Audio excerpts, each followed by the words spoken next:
Are we seriously having this conversation again? Just when you thought the dust had settled, just when the narrative was finally shifting to Kyle Pitts' potential resurgence with Michael Penix Jr., the trade rumors come roaring back, louder and more audacious than ever. But this time, it's not just about if he'll be traded.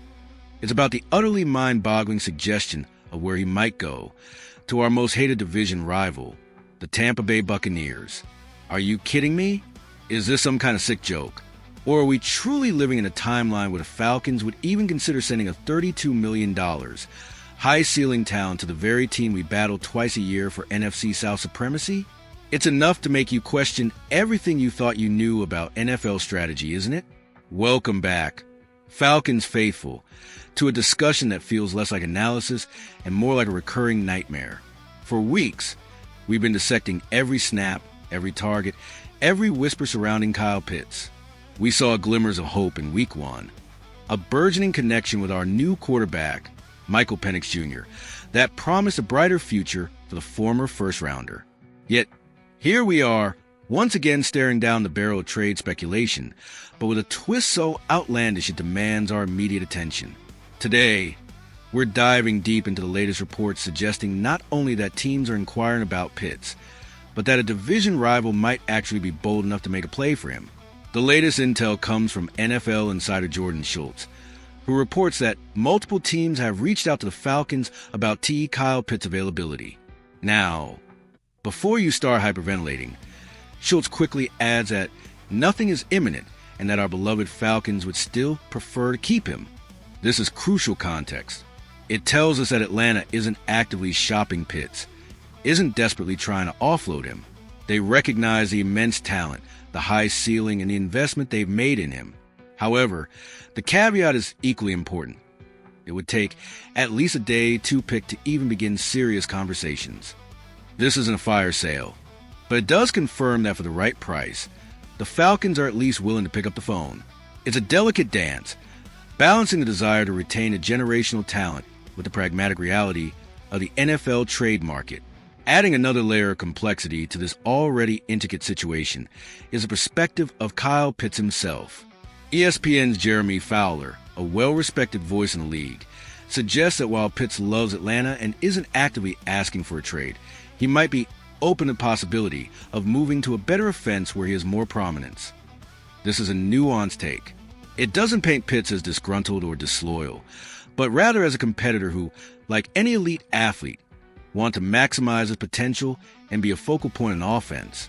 After a rookie season that saw him eclipse 1,000 receiving yards, followed by 2 seasons marred by injuries, inconsistent quarterback play, and perhaps a less-than-ideal offensive scheme, it's understandable that he might crave a more consistent and impactful role.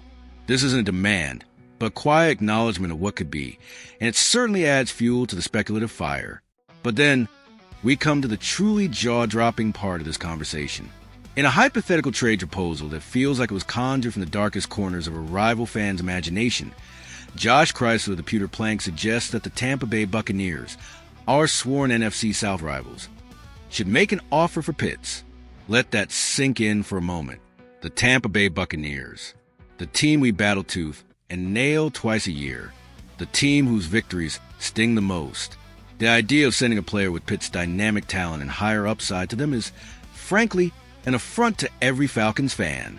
Chrysler argues that Pitts could complement their existing tight end Cade Otton and create mismatched nightmares for opposing defenses, especially in 2 tight end sets.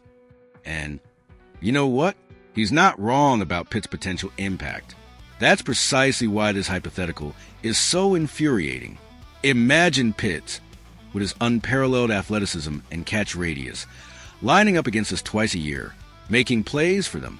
The strategic blunder, the psychological blow, the sheer unadulterated pain of watching a player we drafted 4th overall, a player with a $32 million contract and an undeniable high ceiling, thriving in a Buccaneers uniform would be unbearable. It would be a gift to a direct competitor, strengthening them while weakening ourselves in the most direct way possible. The article itself acknowledges the sheer absurdity of this notion, stating that it is extremely unlikely that the Falcons would trade Pitts to a major NFC South rival. And thank goodness for that. The unwritten rules of divisional warfare dictate that you simply do not empower your enemies with your own talent, especially not a talent like Kyle Pitts. The competitive integrity of the division, the pride of the fan base, and the strategic common sense of any NFL front office would surely prevent such a move. However, the lingering thought, still, if the right offer appears, Atlanta may reconsider, is enough to keep us on edge. What constitutes the right offer when it comes to a division rival? Is there any price that could justify such a betrayal? For now, Kyle Pitts remains firmly a Falcon. He's a crucial piece of our offensive puzzle, especially as Michael Penix Jr. develops and finds his rhythm. The connection we saw in Week 1, the promise of what could be, is far too valuable to simply discard for a Day 2 pick, let alone send to a rival. His high ceiling isn't just a talking point. It's a tangible asset that, if fully realized, could elevate our entire offense. The Falcons have invested in him, and it's time to see that investment through. The constant churn of trade rumors around a player of his caliber, especially when they involve our most hated rivals, is a draining distraction from what should be our focus, building a winning team. So, what do you make of these latest trade whispers, Falcons fans? Does the idea of Kyle Pitts in a Buccaneers uniform make your blood boil as much as it does mine? Or do you believe there's a price, however astronomical, that could make sense of Falcons? Let me know your thoughts in the comments below. And if you appreciate this deep dive into the Falcons world, please hit that like button and subscribe to the channel so you don't miss any of our future breakdowns. We're here for the highs, the lows, and yes, even the utterly preposterous trade speculation. Rise up, Falcons fans.